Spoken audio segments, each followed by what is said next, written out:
ओम गणेशाय नमः। ओम नमः शिवाय। मैं निखिल ज्योतिष आचार्य आप सभी का मेरे चैनल पर पुनः स्वागत करता हूं। आशा करता हूं कि आप सभी स्वस्थ होंगे। महादेव की कृपा आप सभी पर सदैव बनी रहे। ये वीडियो कर्क यानी कि कैंसर के लिए अत्यंत विशेष है, क्योंकि वीडियो है आने वाले महीने यानी कि मार्च 2025 के मासिक राशिफल के बारे में। कैसा रहेगा मार्च का महीना कर्क के लिए।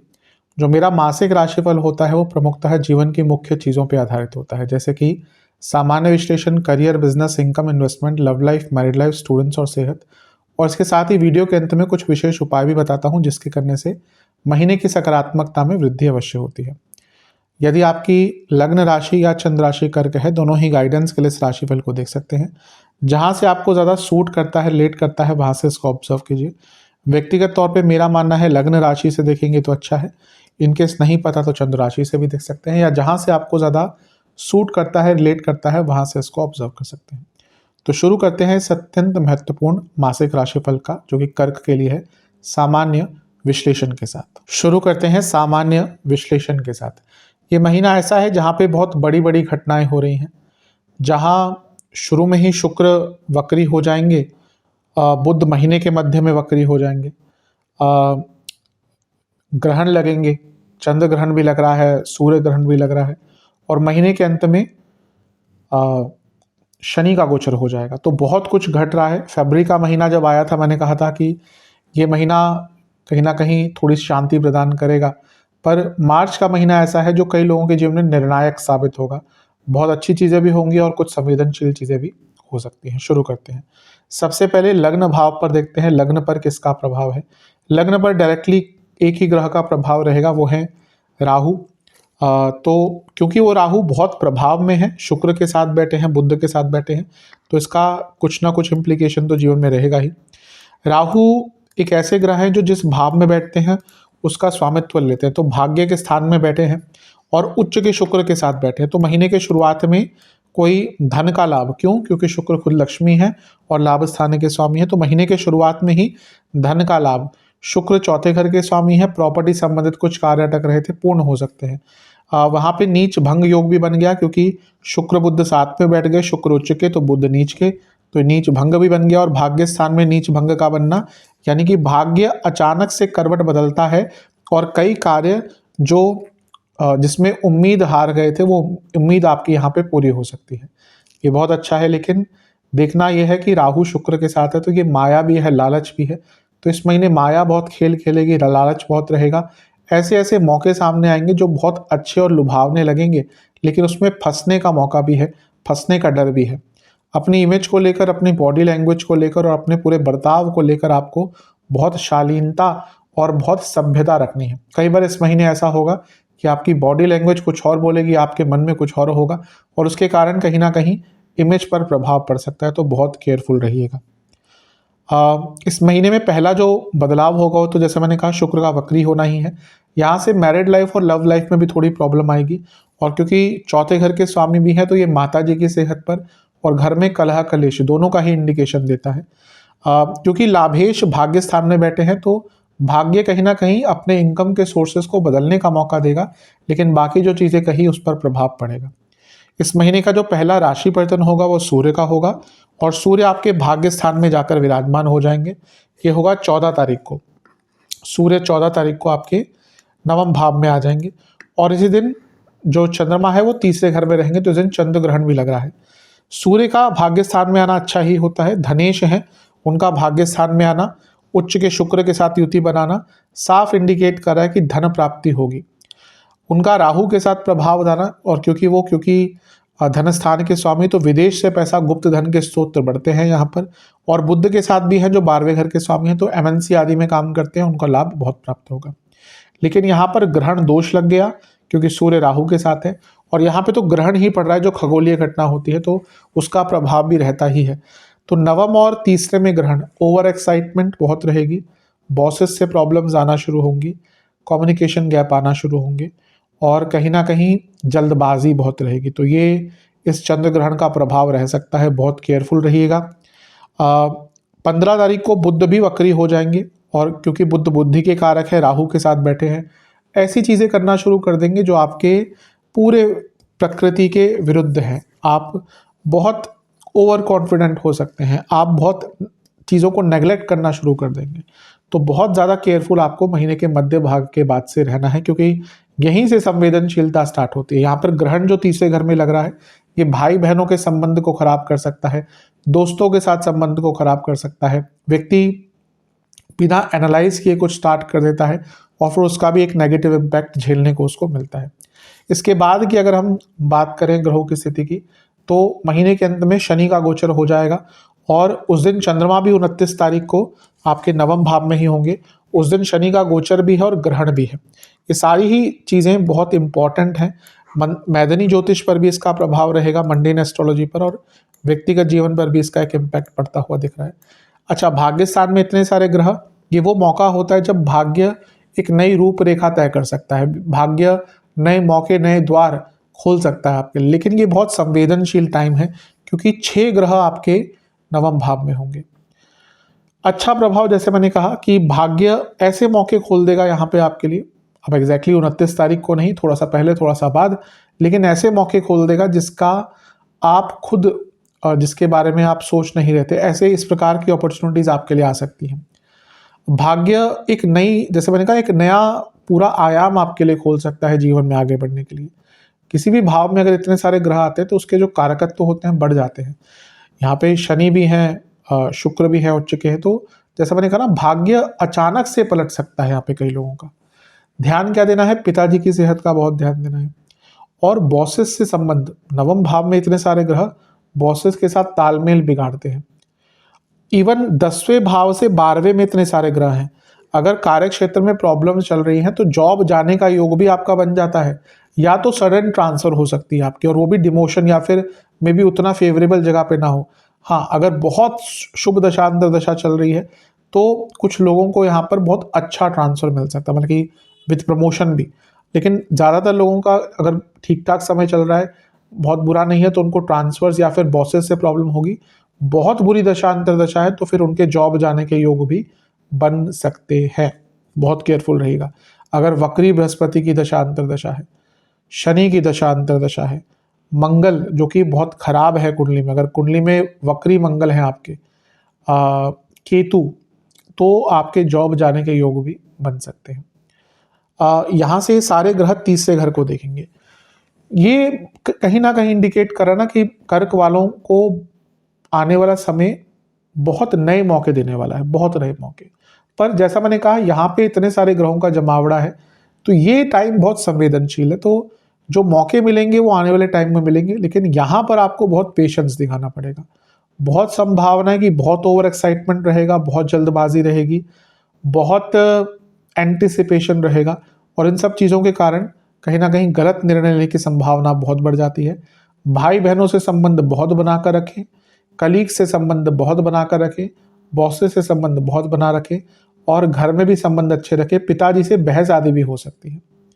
तो भाग्य तो पलटेगा, पर ये तो संवेदनशील टाइम है, इसको तो बहुत आराम से निकालना पड़ेगा। कर्क, देखिए, एक जो ग्रहण लग रहा है, हमने चंद्र ग्रहण की बात करी लेकिन भूल गए कि वो चंद्रमा तो आपके लगने के स्वामी है ना, तो एक ग्रहण उन पे लग रहा है। जब दूसरा ग्रहण लगेगा तो देखिए, कोई भी ग्रहण हो, सूर्य चंद्रमा, सूर्य ग्रहण हो या चंद्र ग्रहण हो, दोनों ही इन्वॉल्व होते ही हैं। तो बहुत केयरफुल अपनी सेहत को लेकर भी रहना है, क्योंकि ये महीना ऐसा है, महीने के मध्य भाग के बाद हेल्थ इश्यूज भी आपको तंग करेंगे। विशेष प्रेडिक्शन, ये महीना बैलेंस मांगता है, बैलेंस मांगता है, क्योंकि ये महीना ऐसा ही है जब बैलेंस बिल्कुल नहीं रहेगा। शुरू से ही ग्रेसफुल रहेगा, बातचीत बहुत आराम से कीजिएगा, एक फ्लो रखिएगा जीवन में, जहाँ पे लगे कि मदद चाहिए तो मदद मांगिएगा। भाग्य का बहुत साथ मिलेगा, भाग्य जैसे मैंने कहा पलटेगा, लेकिन आपको कई चीज़ों पर ध्यान देना है। कम्युनिकेशन हो, इच्छाएं हो, ओवर क्रिएटिव नहीं रहना, सही जगह पर साहस दिखाना है लेकिन दुस्साहस नहीं करना, अपने कनेक्शंस, अपने कम्युनिकेशंस पर काम करना है। किसी से बात करें तो बहुत आराम से बात करें, अपने लिए नई चीज़ें एक्सप्लोर करें, कमिटमेंट पर काम करें कहीं ना कहीं, और एक प्रकार से अपने कंफर्ट जोन से निकलना पड़ेगा आपको अगर इस महीने का लाभ उठाना है। बहुत ज़्यादा किसी से एक्सपेक्ट ना करें, अगर इस महीने किसी से एक्सपेक्ट करेंगे तो आपको नुकसान होगा। नेगेटिव चीज़ें क्या हो सकती है, बहुत हार्डवर्क करना पड़ेगा इस महीने। हो सकता है रिकॉग्निशन बहुत आराम से ना मिले, लेकिन हार्डवर्क बहुत है। शॉर्टकट्स लिए तो वहीं पर उसका नेगेटिव इम्पैक्ट दिखेगा। घर के बड़ों से प्रॉब्लम हो सकती है, अथॉरिटीज से प्रॉब्लम हो सकती है, सरकार से प्रॉब्लम हो सकती है, लेकिन कुछ सीखने का अगर प्रयत्न करते हैं तो बहुत अच्छा है। अदरवाइज अगर इस महीने भी कुछ अपने आप को डेवलप नहीं कर पाए, रीडेवलप नहीं कर पाए, तो फिर ये महीना व्यर्थ ही आपका जाएगा। महीना ठीक है, संवेदनशील अवश्य है। जो भी मैंने अच्छा कहा उसका लाभ उठाइए, नेगेटिव कहा उससे बच के रहिए। चलते हैं करियर की तरफ। जहाँ तक जॉब की बात है, करियर की बात है, महीना थोड़ा संवेदनशील है। अच्छी चीज़ ये है कि आपके जो 10वें घर के स्वामी हैं मंगल, वो मार्गी हो चुके होंगे। जब मार्च की बात करें, 24 फ़ेब को मार्गी हो चुके होंगे, ये अच्छा है। वो आपके योग कारक भी हैं, 10वें घर के स्वामी भी हैं, तो वो थोड़ी स्थिरता लाएंगे। प्रॉब्लम जो मैंने सामान्य विश्लेषण में इंडिकेट किया था कि नवम भाव में बहुत सारे ग्रहों का जमावड़ा, क्योंकि ये भाव 10वें से 12वां है, तो ये कार्य क्षेत्र में संवेदनशीलता लाता है। अब यहां पर महीने के शुरुआत में ही शुक्र वक्री हो गए, तो ये बॉसेस से भयंकर प्रॉब्लम दिखाता है। शत्रु आपके, अब कभी कभी होता है कि कलीग्स यूजुअली ऑफिस पॉलिटिक्स करते हैं, ये वो टाइम होगा आपके बॉसेस ही आपके विरुद्ध जाएंगे। आपके बॉसेस ही कुछ ऐसा करेंगे कि आपका काम करना कठिन होता जाएगा। कहीं ना कहीं वो कुछ ना कुछ षड्यंत्र आपके खिलाफ रचना शुरू कर देंगे। ये महीने के शुरुआत से ही आपको देखने को मिल जाएगा। फिर उसके बाद क्या है कि 14 तारीख को सूर्य आ जाएंगे यहाँ पर। अब नवम में सूर्य भी बॉसेस से प्रॉब्लम्स क्रिएट करते हैं, ईगो क्लैशेस क्रिएट करते हैं। रही सही कसर एक दिन बाद बुध पूरी कर देंगे। वो यहाँ पे नीच के तो थे ही, अब वो वक्री भी हो जाएंगे 15 तारीख को। 14 तारीख को ग्रहण भी लगेगा, चंद्र ग्रहण। अब क्योंकि चंद्र ग्रहण किस पे लगता है, चंद्रमा पर, और चंद्रमा कौन है, लग्नेश है, तो हर चीज पर इम्पैक्ट आएगा। और ये नवम से सप्तम में है, बॉसेस के साथ कम्युनिकेशन गैप। एक प्रकार से ना आप देखेंगे आपके बॉस जो हैं, आपके जो ऊपर लोग काम करते हैं, वो आपके इमेज को खराब करने की कोशिश करेंगे। वो आपके गुडविल को, आपका जो मेहनत से आपने नाम कमाया है, आपकी पहचान जो आपने बनाई, उसको खराब करने का प्रयास बहुत भरसक करेंगे। तो बॉसेस से इस महीने बच के रहिएगा। और अगर जॉब जाने की बात करूं, ले ऑफ्स की बात करूं, तो महीने का अंतिम भाग कहीं ना कहीं जिनकी दशा अंतर्दशा बहुत खराब चल रही है, मैंने इंडिकेट थोड़ा सा कर ही दिया था सामान्य विश्लेषण में, लेकिन फिर से कर दूंगा कि कुछ लोग अलग अलग पार्ट्स ही देखते हैं सिर्फ। तो यहाँ पे महीने के अंत में जॉब जाने के योग बन रहे हैं, क्योंकि 10वें से 12वें में अचानक से जॉब जाने का योग, या फिर अचानक से डिमोशन, ट्रांसफर, कुछ टाइम के लिए घर बैठने का योग भी बन जाता है। तो महीने का अंतिम भाग बहुत अच्छा नहीं है। कंपनी में हालात बुरे चल रही हैं, मैनेजमेंट में बदलाव आए हैं, एक्विजिशंस हुए हैं कंपनी में रिसेंटली, या फिर पॉलिसीज चेंज हो रही हैं कंपनी की डायरेक्शन चेंज हो रही है। तो बहुत केयरफुल यहाँ पर आपको रहना पड़ेगा। जॉब जाने के योग बन जाते हैं महीने के अंत में। विशेष प्रेडिक्शन, काम को अटकाइएगा मत। जितने भी काम अटक रहे हैं वो पूरा कर लीजिएगा। टाइम थोड़ा सा सेंसिटिव है, छोटी सी ही बात को आपके बड़ा बनाकर प्रेजेंट किया जाएगा। फ्रेंडली एटमॉस्फेयर रखिएगा अपनी तरफ से, और जहाँ तक हो सके कॉन्शियस रहेगा। अपने काम को अच्छा करना है, बेटर काम करने की कोशिश करनी है, बड़ी सोच रखनी है, और अटकने नहीं देना काम को। जितना हो सके खुश रहकर, इन्वॉल्व होकर काम कीजिएगा, ताकि अगर कुछ संवेदनशीलता आती भी है उसमें एटलीस्ट आपके काम पर बात ना है कि भाई तुम, अब बाकी सारी चीज़ें तो होंगी ही, पर अगर काम पे भी बात आ गई कि तुम काम ही अच्छा नहीं कर रहे, फिर आप कहाँ से बच पाएंगे। बहुत बच के रहिएगा उन लोगों से जो बहुत सामने आपके मीठा बात करते हैं इस महीने, क्योंकि वही कहीं ना कहीं आपके विरुद्ध कुछ करेंगे। बहुत एंग्जाइटी डेवलप होती रहेगी करियर को लेकर महीने के मध्य भाग के बाद से, या कहिए जैसे जैसे महीना आगे बढ़ता रहेगा, बहुत एंग्जाइटी और बहुत इनसिक्योरिटीज उत्पन्न होती रहेगी। मैं यही कहूँगा कि अगर दिख रहा है कि प्रॉब्लम चल रही है, तो अपने ऑप्शंस खुले रखने में या ऑप्शंस खोलने में, नई संभावनाओं को तलाशने में देर मत कीजिएगा। थोड़ा संवेदनशील महीना है जॉब के हिसाब से। चलते हैं बिजनेस की तरफ। बिजनेस के लिए बदलाव वाला महीना है ये। अच्छा महीना है, बहुत बुरा नहीं है। बदलाव वाला मैंने क्यों बोला, क्योंकि सप्तम भाव के स्वामी जो शनि है वो राशि परिवर्तन करने वाले होंगे, तो बदलाव होगा ही। अब वो शनि है, 2.5 साल से एक जगह पर बैठे हुए हैं, ऑब्वियसली जब वो राशि परिवर्तन करने वाले होंगे तो बदलाव आने वाला होगा। अच्छी चीज़ यह है कि सप्तम भाव पर मंगल की दृष्टि है, जो मार्गी हो चुके हैं। पैसा रुका हुआ था, काम रुक रहा था, काम आगे बढ़ेगा। गुरु का प्रभाव है लाभ स्थान से, वो भी मार्गी हो गए। पैसा आगे आएगा, पैसा बढ़ेगा, पैसा कमाने के नए नए रास्ते खुलेंगे। मंगल जहाँ पर देख रहे हैं वो उनकी उच्च की राशि है।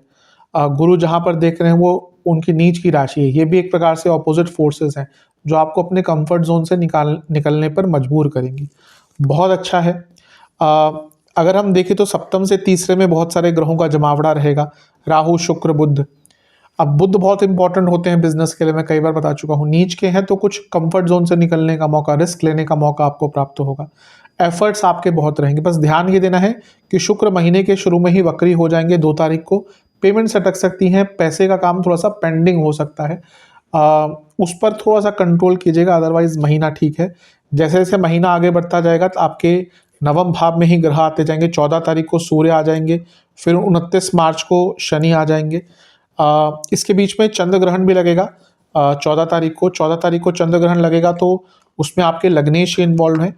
थोड़ा सा केयरफुल यहाँ पे रहेगा क्योंकि सप्तम से त्रिकोण में ये ग्रहण लगेगा और उसमें आपके लग्नेश इन्वॉल्व हैं। बिजनेस के नाम को लेकर केयरफुल रहेगा, पैसों को लेकर केयरफुल रहेगा और एक प्रकार से अपनी इमोशनल हेल्थ को लेकर केयरफुल रहेगा। हो सकता है इमोशनली या पर्सनल लाइफ में कुछ ऐसा चले जिसका इम्पैक्ट बिजनेस पर पड़ सकता है, वो बिल्कुल मत होने दीजिएगा। महीने के अंत में जैसे मैंने कहा सूर्य ग्रहण भी लग रहा है, शनि का गोचर भी हो रहा है और ये सब कहाँ पे हो रहा है? नवम भाव में। वो भाव क्या है? सप्तम से त्रिकोण भाव है, सप्तम से तीसरा भाव है और इसमें आपके अष्टमेश और सप्तमेश इन्वॉल्व हैं। सप्तम से दूसरे घर के स्वामी शनि, जो धन के लिए बहुत इंपॉर्टेंट है आपके लिए, बिजनेस की बात करें तो, और सप्तमेश भी वहां पे आ गए। ये आपके बिजनेस में पर्टिकुलरली इनकम के सोर्स को बदलता हुआ, बढ़ता हुआ दिखा रहा है। हो सकता है कुछ नए प्रोडक्ट्स लॉन्च करें, कोई पैरेलल बिजनेस लॉन्च करें। इन सब चीज़ों के लिए जो महीना है आपका बहुत अच्छा है, बहुत श्रेष्ठ दिख रहा है। एक प्रकार से इस महीने का जितना लाभ उठा सकते हैं उठाइएगा। बस पेमेंट्स पेंडिंग मत रखिएगा। हो सकता है पेमेंट्स कोई अटक भी जाए तो उसको फॉलोअप कीजिएगा। बस एक ही चीज़ कहूँगा, इस महीने बहुत सारी चीज़ें एक साथ ट्राई मत कर दीजिएगा। वहाँ पे प्रॉब्लम हो सकती है कि 10 चीज़ें एक साथ स्टार्ट कर दी, 2-3 चीज़ें जो प्लान्ड आउट है, रिसर्च आउट है, एनालाइज आपने करके रखा है, ठीक है, लेकिन एकदम बहुत कुछ स्पॉन्टेनियस कर देना वो बिजनेस में नेगेटिव रिजल्ट लेके आएगा। शनि सूर्य साथ में है, नवम भाव में है और इसमें सूर्य जो है वो धन स्थान के स्वामी भी हैं। बिजनेस करते हैं तो सरकारी प्रॉब्लम्स अचानक से महीने के अंत में आ सकती हैं, केयरफुल रहिएगा। ओवरऑल देखा जाए महीना बुरा नहीं है, बस जो संवेदनशील वाली बातें मैंने कही है उनका ध्यान देना है। कुछ विशेष प्रेडिक्शन, ये महीना भाग्य बहुत साथ देगा। ये महीना बिजनेस में कुछ नया करने का है, बिजनेस में रिफ्लेक्ट करने का है, अपने आप को, अपनी ऊर्जा को समझने का है, बिजनेस के नुआंसेस को समझने का है। ये महीना अपने क्लाइंट्स के साथ कनेक्ट करने का है। ये महीना अपने पार्टनर्स के साथ कनेक्ट करने का है, चीज़ों को डिस्कस करने का है, अपने परसेप्शन को चेंज करने का है, अपने बिजनेस की हेल्थ को इम्प्रूव करने का है, बिजनेस को इम्प्रूव करने का है और एक प्रकार से ये महीना अपने माइंड को और एक्सपेंड करने का है, जो अल्टीमेटली आपके बिजनेस को एक्सपेंड करेगा। बस ये है कि आपको पुरानी चीज़ों से निकलना पड़ेगा, कंफर्ट जोन से निकलना पड़ेगा, अपने ऊपर ट्रस्ट करना पड़ेगा, टाइम मैनेजमेंट करना पड़ेगा और अपने बिजनेस की इमेज पर ध्यान देना पड़ेगा। इन सब चीज़ों पर आपने फोकस कर लिया तो बिजनेस के दृष्टिकोण से तो महीना ठीक है, इतना कुछ बुरा नहीं दिख रहा। चलते हैं इनकम, इन्वेस्टमेंट और एक्सपेंसेस की तरफ। इनकम की बात करें, ठीक है महीना, लाभ स्थान में गुरु मार्गी हो गए हैं, मंगल भी अब मार्गी हो गए हैं, योग कारक है तो पेमेंट्स अटक रही थी वो वापस आएंगी। आपके जो धनेश यानी कि सूर्य, वो भी भाग्य स्थान में आ जाएंगे 14 तारीख को, ये भी ठीक है। शुक्र जो लाभ स्थान के स्वामी है वो उच्च के ही हैं, वक्री हो जाएंगे तो ठीक है, कुछ अलग प्रकार से पैसा कमाने का मौका मिलेगा। राहु का साथ है तो ये भी ठीक है, तो धन तो आएगा, मे बी क्योंकि लाभेश वक्री हो रहे हैं तो थोड़ा सा रुक रुक के आ सकता है। इन्वेस्टमेंट की बात करें, शुरुआती 10 दिन सबसे अच्छे, बीच के 10 दिन भूल के मत कीजिएगा, अंतिम 10 दिन में भी नहीं करनी इन्वेस्टमेंट। खर्चों की बात करें तो खर्चे आपके इस महीने धार्मिक चीज़ों पर, धार्मिक यात्राओं पर बहुत होंगे, ओवरऑल यात्राओं पर बहुत होंगे। कुछ अचानक से लंबी दूरी की यात्राएं करनी पड़ सकती हैं, अचानक से छोटी मोटी यात्राएं तो बहुत होंगी इस महीने, लेकिन लंबी दूरी की यात्राएं भी बहुत होंगी। बहुत मतलब अचानक से 1-2 यात्राएं हो सकती हैं। ऑब्वियसली अगर अनप्लैंड है, फॉर एग्जांपल आप फ्लाइट से जा रहे हैं, आपने पहले बुक करा के रख ली, सस्ती मिलती है। अगर अर्जेंट में कराते हैं तो ऑब्वियसली उसमें खर्चा ज़्यादा आता है, अवेलेबिलिटी कितनी है, किसी भी चीज़ में देख लीजिए। तो अनप्लैंड लॉन्ग डिस्टेंस ट्रैवल खर्चे बहुत करवाएंगे। पेट्स हैं अगर आपके घर में, उन पर खर्चा बहुत ज़्यादा हो सकता है, उनकी तबीयत पर, रख रखाव पर, ग्रूमिंग पर। किसी के घर में पेट है तो उनको पता है कि दुनिया भर के खर्चे उन पे होते हैं। इसके साथ ही बहुत लाइफस्टाइल चेंजेस आप लाने वाले हैं, उन पर बहुत बदलाव होगा। और एक प्रकार से ये दिख रहा है कि आप थोड़ा-सा ना अपने आप को स्किलफुली और इम्प्रूव करने की कोशिश करेंगे, मे बी करियर के पॉइंट ऑफ व्यू से। उसके लिए भी शायद कोई छोटा-मोटा कोर्स या कुछ इस प्रकार की चीज़ें करेंगे, तो उसपे पैसा तो लगता ही है। ठीक-ठाक है, ऐसा नहीं है कि बहुत बुरे खर्चे होंगे, अच्छे खर्चे भी होंगे। जो रिक्वायर्ड खर्चे हैं वही कहीं न कहीं आप करेंगे। व्यर्थ के खर्चे तो मुझे नहीं लग रहा बहुत ज़्यादा होंगे, एक्सेप्ट कि कुछ जो आपकी इच्छाएँ हैं उनको पूरा करने, या फिर जो दोस्तों के साथ कुछ पार्टीज़ आदि करने को छोड़कर कहें तो। ठीक है, पैसा भी आएगा, खर्चे भी ठीक-ठाक ही होंगे, ठीक-ठाक मतलब कि जो अनिवार्य चीज़ें होंगी उन पर होंगे। इन्वेस्टमेंट का तो मैंने बता ही दिया है। चलते हैं लव एंड रिलेशनशिप की तरफ। नो कॉन्टैक्ट सिचुएशन की बात करें, चांसेस हैं। अगर बातचीत बंद हो गई तो बहुत चांसेस हैं, शुक्र वक्री हो जाएँगे।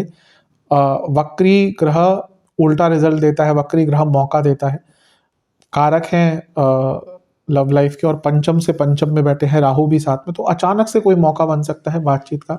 नए रिलेशनशिप की संभावना बहुत ज़्यादा नहीं है, ज़्यादा प्रयास मत कीजिएगा। जो लोग ऑलरेडी रिलेशनशिप में हैं, देखिए अच्छी चीज़ है कि पंचमेश मार्गी हो गए मंगल, थोड़ा स्थिति अच्छी होगी।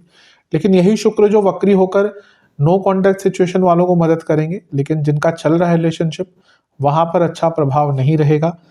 शुक्र वक्री हो जाएंगे, राहु के साथ बैठे तो ट्रस्ट इश्यूज होंगे। आगे महीना बढ़ेगा तो सूर्य भी आ जाएंगे। तो सूर्य क्या है, पंचम से पंचम में एक प्रकार से डिस्टेंस क्रिएट करते हैं, मानसिक डिस्टर्बेंस क्रिएट करते हैं। चंद्र ग्रहण लगेगा 14 तारीख को, अभी ये कहाँ पे लगा, पंचम से 11वें में लगा।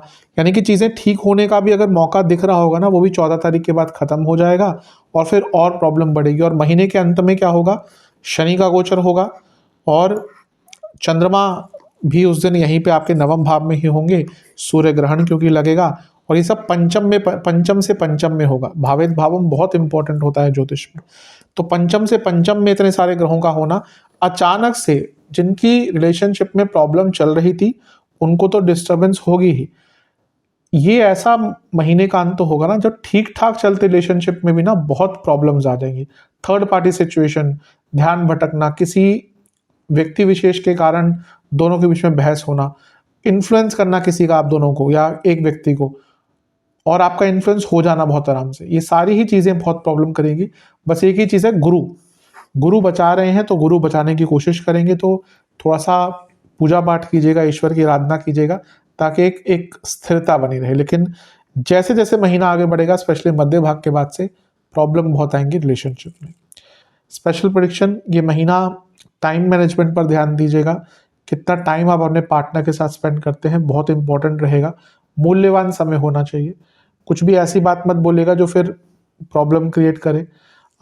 एक सकारात्मक भाव रखिएगा अपने मन में कि चलो प्रॉब्लम आ रही है लेकिन हमें सकारात्मक रहना है, और अपने लिए स्टैंड भी लीजिएगा। ऐसा नहीं कि अब कर्क वालों की कभी कभी प्रॉब्लम होती है, पीपल प्लीजर होते हैं। इवन कभी कभी क्या होता है ना, पार्टनर्स भी इनको कुछ कहते रहते हैं, ये कुछ रिएक्ट नहीं करते, लेकिन भरता रहता है इनके मन में, फिर एकदम ही रिएक्ट करते हैं और उस टाइम पे फिर गलत जगह पर ही कुछ बोलते हैं।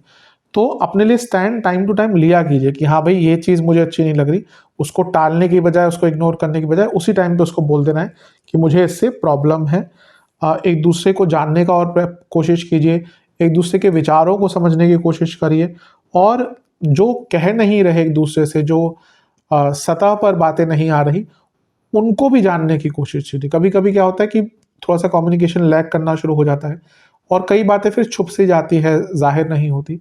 ये महीना है उन्हीं बातों को एक्सप्लोर करने का, एक दूसरे को एक्सप्लोर करने का। तो थोड़ा सा कष्टकारी महीना है। जिनका बहुत रिलेशनशिप में प्रॉब्लम चल रहा था उनके लिए बहुत चांसेस है कि महीने के अंत तक आते थे बहुत दिक्कतें रिलेशनशिप में बढ़ सकती हैं। चलते हैं वैवाहिक जीवन की तरफ। वैवाहिक जीवन के लिए जहाँ एक और कुछ चीज़ें अच्छी भी हैं, वहीं कुछ थोड़ी सी नेगेटिव चीज़ें भी हैं। अच्छा, लॉन्ग रन में एक ये हो रहा है कि आपके जो सप्तमेश हैं, जो बहुत टाइम से अष्टम भाव में गोचर कर रहे हैं, यानी कि शनिदेव, वो इस महीने के अंत में अष्टम से निकल जाएंगे, तो थोड़ी अनिश्चितता में कमी होगी। लेकिन वो लॉन्ग रन में है। इस महीने तो बहुत सारा गोचर एक साथ प्रभाव दे रहा है, तो उसका थोड़ा सा सेंसिटिविटी भी बढ़ जाती है। मंगल मार्गी हो गए, उनका सप्तम पर दृष्टि का प्रभाव था ही। अब वो क्योंकि मार्गी हो गए हैं तो मंगल दोष तो अभी भी रहा है, और मंगल दोष तो बहुत लंबे टाइम आपका रहने वाला है, क्योंकि इसके बाद मंगल यहाँ पे आएंगे अप्रैल के आसपास, अप्रैल के मध्य में, फिर वहाँ पे यहाँ पे आएंगे आपके दूसरे घर में, तो वहाँ पर भी तो जून तक तो मंगल दोष है, लेकिन एटलीस्ट वो मार्गी हो गए और आपके योग कारक है, तो थोड़ा सा इम्पैक्ट अच्छा आएगा। और गुरु भी अब मार्गी होकर देख रहे हैं, यानी कि प्रॉब्लम्स अगर चल रही थी उनको थोड़ा सा ठीक करने का मौका मिलेगा। दो समय है या दो तीन कुछ पॉइंट्स हैं जो संवेदनशील होंगे। 2 तारीख को शुक्र वक्री हो जाएंगे, तो यहाँ पे क्या हो सकता है कि इमोशनल दोनों के बीच में प्रॉब्लम्स आ सकती हैं, क्योंकि चौथे घर के स्वामी भी हैं और सप्तम से त्रिकोण के भी, सप्तम से केंद्र के भी स्वामी हैं, तो और मैरिड लाइफ के कारक हैं, तो कहीं ना कहीं इमोशनल प्रॉब्लम्स दोनों के बीच में आ सकती है। इसके बाद 14 तारीख को जब सूर्य का गोचर होगा, तो सूर्य कहाँ पे आ जाएंगे, आपके नवम भाव में ही आ जाएंगे। अब वो क्योंकि शुक्र के साथ बैठ गए और शुक्र वक्री हैं, तो ये भी कहीं ना कहीं फिजिकल इंटीमेसी से लेकर रोमांटिक फीलिंग्स वाली प्रॉब्लम्स या इनका अभाव कहिए वो क्रिएट कर सकता है। चंद्रमा ही ग्रहण में आ जाएंगे 14 तारीख को, लग्नेश है और सप्तम से त्रिकोण, तो कहीं ना कहीं मिसकम्युनिकेशन शुरू हो जाएगा। सबसे ज़्यादा प्रॉब्लम तो महीने के अंत में ही आएगी, क्योंकि वहाँ पे क्या इम्पैक्ट है कि आपका जो शनिदेव हैं वो भी राशि परिवर्तन करेंगे और वो आपके नवम भाव में आ जाएंगे। अब यहाँ पे सूर्य ग्रहण भी लगेगा इस दिन, और 6 ग्रह आपके नवम में होंगे जो सप्तम से त्रिकोण है।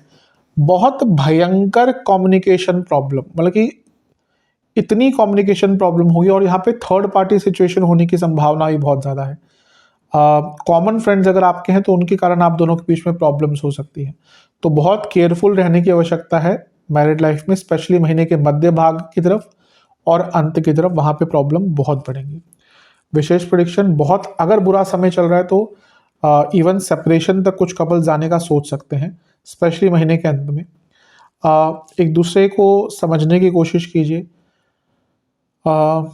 एकदम से ना ध्यान मत हटाइएगा। कभी कभी ये ऐसा टाइम होता है कि अपने लाइफ पार्टनर की तरफ से ध्यान भटक जाता है, एकदम एकदम हट जाता है। स्टेबिलिटी रखिएगा, अपने मन की बातों को एक्सप्रेस कीजिएगा, जो भी हो, अच्छा है बुरा है, वो एक्सप्रेस करना है, इसमें नहीं चुप नहीं रहना। और एक प्रकार से बहुत ज़्यादा कोई ये मिरेकल मत एक्सपेक्ट कर लीजिए कि 2 चुटकी बजाकर चीज़ें ठीक हो जाती, नहीं होती ऐसे कुछ भी। कंक्लूजन्स पर नहीं पहुंचना कि मेरा लाइफ पार्टनर खराब ही है, सब कुछ है।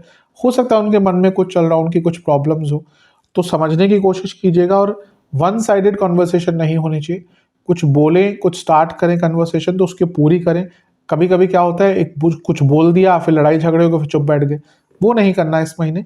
कोई भी बात है उसको डिस्कस कीजिए, अच्छी तरह से डिस्कस कीजिए, दोनों का पॉइंट ऑफ व्यू समझिए, तभी चीज़ें थोड़ी सी स्टेबल रह सकती है। वरना तो मैरिड लाइफ के लिए बहुत टेस्टिंग महीना, स्पेशली टुवर्ड्स एंड महीने के हो सकता है। स्टूडेंट्स की तरफ चलते हैं, एग्जाम से स्टार्ट करते हैं। शुरुआती 10 दिन अच्छे हैं, बस यहाँ पर अपने सारे सब्जेक्ट्स को बैलेंस टाइम दीजिएगा। अगर 2-3 एग्जाम्स हैं, 4-5 एग्जाम्स हैं, तो हर चीज़ पर आपको ध्यान देना है। जो मध्य भाग है महीने का वो ठीक है, अंतिम भाग में आपको अपने कम्युनिकेशन पर और अपने ग्रुप स्टडीज़ पर फोकस करना है।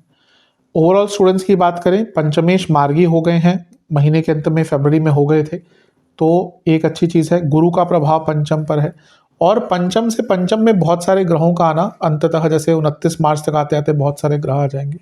ये बताता है कि महीने के अंत तक आते आते बहुत नई संभावनाएं खुल सकती हैं, बहुत नई अपॉर्चुनिटीज खुल सकती हैं। एग्जाम्स के लिए भी ओवरऑल ठीक ही है महीना। ध्यान ये देना है कि बुध वक्री भी हो जाएंगे, नीच के तो महीने के शुरू में ही हो गए थे, तो फोकस, गलत आदतें, एडिक्शंस और टाइम वेस्टिंग, ये ऐसी चीज़ें हैं जो इस महीने आपको ज़्यादा तंग करेंगी। अदरवाइज स्टूडेंट्स के लिए कहे तो महीना अच्छा ही है। ये महीना नए मौके खोलेगा, ये महीना कॉन्फिडेंस धीरे धीरे वापस लाएगा। कुछ लीगल कार्य, कुछ एडमिनिस्ट्रेटिव कार्य, कुछ कॉलेज के कार्य, लिखा पढ़ी के काम अटक रहे थे वो पूर्ण होंगे। सरकारी कोई एग्ज़ाम है तो बहुत अच्छा महीना है आपका, और एक प्रकार से कोई रिजल्ट अगर अवेट कर रहे हैं तो रिजल्ट भी कहीं ना कहीं आपके फेवर में आ सकता है। तो स्टूडेंट्स के लिए महीना ठीक ठाक है। जो मैंने चीज़ें कही उनका ध्यान रखिएगा।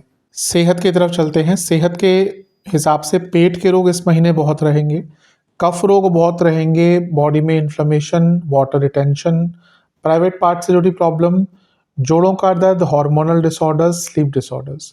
शुरुआती 10 दिन आँखों की प्रॉब्लम, नसों की प्रॉब्लम, बीपी की प्रॉब्लम। बीच के 10 दिन खाने के कारण इन्फेक्शन, खाने के कारण प्रॉब्लम्स, लोअर बॉडी में दर्द, लोअर बैक में दर्द, लाइफस्टाइल डिसऑर्डर्स, फिर से हार्मोनल इश्यूज दिख रहे हैं। महीने के अंतिम 10 दिन में फिर से बीपी की प्रॉब्लम, नेत्र विकार पूरे महीने दिख रहे हैं, ध्यान दीजिएगा। वाटर रिटेंशन, कफ रोग, फीवर और भयंकर इन्फेक्शन महीने के अंत में दिख रहा है। उपाय की बात करते हैं। किसी भी मंदिर में चावल, दूध और गुड़ का दान करना है। शिव मंदिर में कर सकते हैं तो सर्वश्रेष्ठ है।